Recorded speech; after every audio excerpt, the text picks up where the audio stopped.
Accessing Power BI reports through Salesforce. Launch Morris Group Online from your web browser and click this blue Sign In button.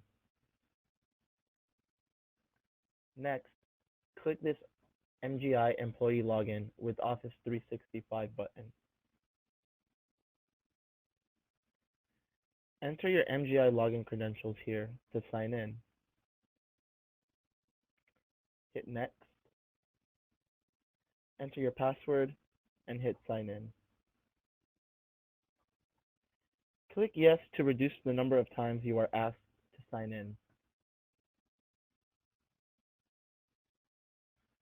From the entrance dashboard, we're going to click on the Salesforce icon.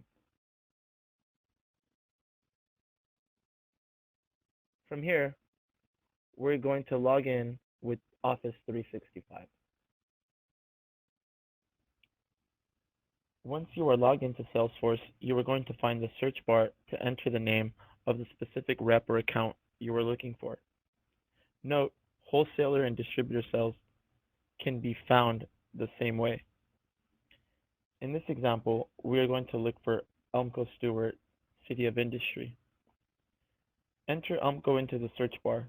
You will see some of the top Elmco reps appear. Click on Elmco Stewart, City of Industry, HQ. The Elmco Stewart City of Industry account page will appear.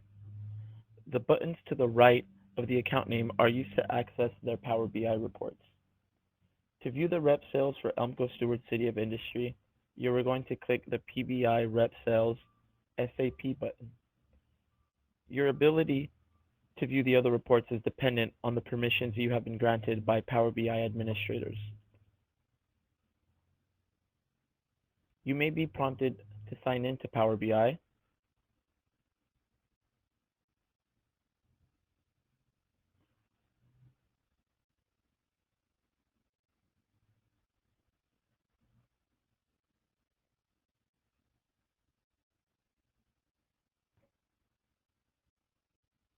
Once you are signed in, the Power BI report will appear in a new tab.